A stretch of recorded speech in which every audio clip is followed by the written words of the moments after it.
সরু চাকলির পিঠা এভাবে একবার হলো ট্রাই করুন, দেখুন কতটা মজার হয়েছে।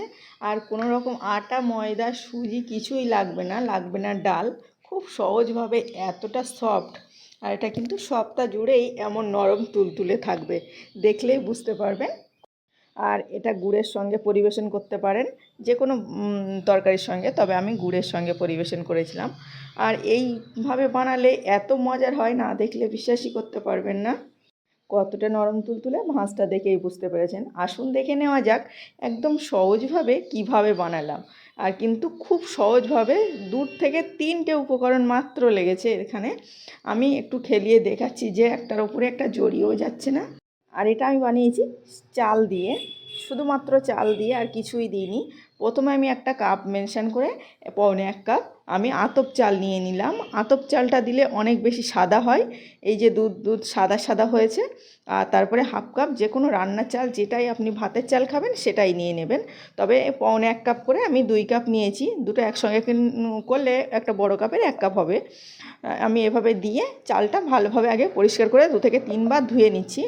চালে অনেক ময়লা থাকে বা আটা কিছু মেশানো থাকে, তো আমি এগুলো ভালোভাবে ধুয়ে নিয়ে আর এখন আমি এটা একটা হাঁড়ির মধ্যে ঢেলে নিলাম, ছোট্ট একটা হাঁড়িতে দিয়ে নিলাম।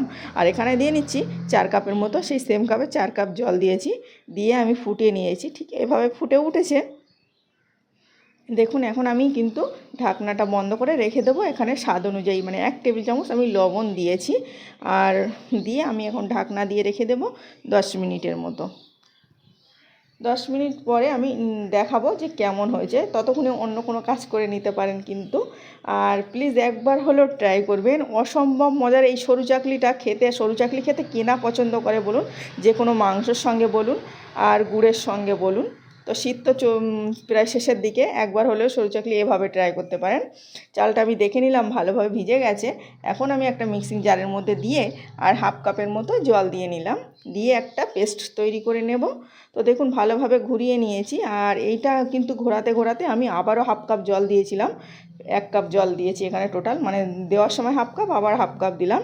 1 কাপ জল দিয়ে পেস্টটা আমি তৈরি করে নিয়েছি। খুব স্মুথলি একটা পেস্ট তৈরি করতে হবে, কোনো রকম যেন দানা ভাব না থাকে। এখন আমি তুলে দেখাই যে কেমন হয়েছে ব্যাটারটা। এখন কিন্তু সরু চাকলির জন্য ব্যাটারটা রেডি হয়নি, যেহেতু একটু ঘন লাগছে। সরু চাকলির জন্য ব্যাটারটা একটু পাতলা করতে হয়, তো তার জন্য আমি অল্প অল্প করে জল দিয়ে নিচ্ছি। একসঙ্গে বেশি জল দিয়ে খুব বেশি পাতলা করার দরকার নেই, তাহলে কিন্তু ব্যাটারটা একদম নষ্ট হয়ে যাবে। তো আমি আবারও 1 কাপ জল দিয়ে পাতলা একটা ব্যাটার তৈরি করে নিয়েছি। এদিকে একটা প্যান বসিয়েছি, এখানে হালকা করে আমি তেল ব্রাশ করে নিচ্ছি। দেখুন ভালোভাবে তেল ব্রাশ করে ভালো করে গরম করে নিয়েছি প্যানটা গরম করে নিয়ে 1 চামচ এইভাবে ব্যাটার দিয়ে নিচ্ছি, দিয়ে একটু হাত দিয়ে এভাবে ঘুরিয়ে দেব। এখন একদম মিডিয়াম টু লোয়ে করে দিয়েছি গ্যাসের উনানটা, দিয়ে আমি এটা কিছুক্ষণ ধরে সময় নেব, যতক্ষণ না নিচের থেকে এটা কানা থেকে ছেড়ে আসবে আর এমনি জালি জালি হয়ে যাবে হঠাৎ করেই। আর দেখুন জালি জালি হয়ে গেছে, আমি এখন তুলে নিচ্ছি। একদম নিজের থেকে উঠে আসবে, কোনো রকম অসুবিধা হবে না। উপর থেকে হয়ে আসছে, আর আমি এভাবে তুলে নিলাম, হাত দিয়েই তুলে নিয়েছি। এখন এভাবে একটা মানে তুলে নিয়েছি, আমি উল্টে নিলাম, উল্টে অপর সাইডটা ওই 30 সেকেন্ডের মতো রেখেছিলাম। রেখে আমি এটা একটা চুপড়ির উপরে রেখে দিচ্ছি। যতক্ষণ না ঠান্ডা হয়ে যাবে ততক্ষণ কিন্তু আমি কিছুই করব না। আর অবশ্যই কিভাবে এই পাতলা থাকবে আমি পরে বলে নিচ্ছি। আবারও একটা সেমভাবে আমি তেল ব্রাশ করে নিচ্ছি।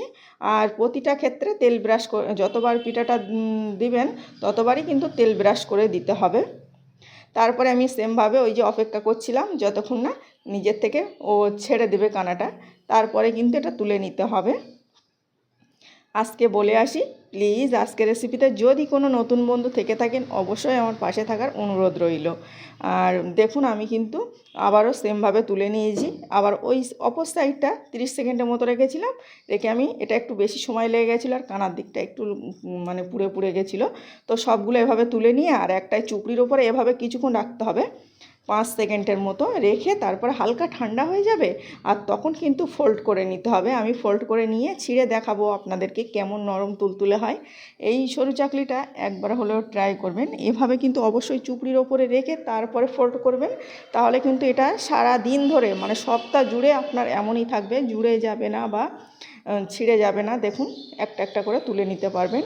অসম্ভব মজার এই সরু চাকলিটা আপনাদের কেমন লেগেছে আমাকে জানাতে ভুলবেন না। আর খুব সহজ আর সিম্পলভাবে ঘরে আটা ময়দা সুজি না থাকলে শুধুমাত্র ভাতের চাল দিয়েও কিন্তু এভাবে বানিয়ে নিতে পারবেন। আপনাদের কেমন লেগেছে বলতে ভুলবেন না। এই সরু চাকলিটা কিন্তু আমি অবশ্যই গুড় দিয়ে পরিবেশন করেছিলাম, খেজুরের গুড় দিয়ে, আর খেতে দারুণ দারুণ ছিল।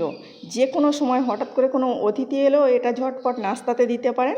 আবার যখনই মাংস রান্না করবেন এভাবে সরু চাকলি বানিয়ে নিন, কোনো রকম বেলার ঝামেলা ছাড়া এত মজার হয় সরু চাকলি।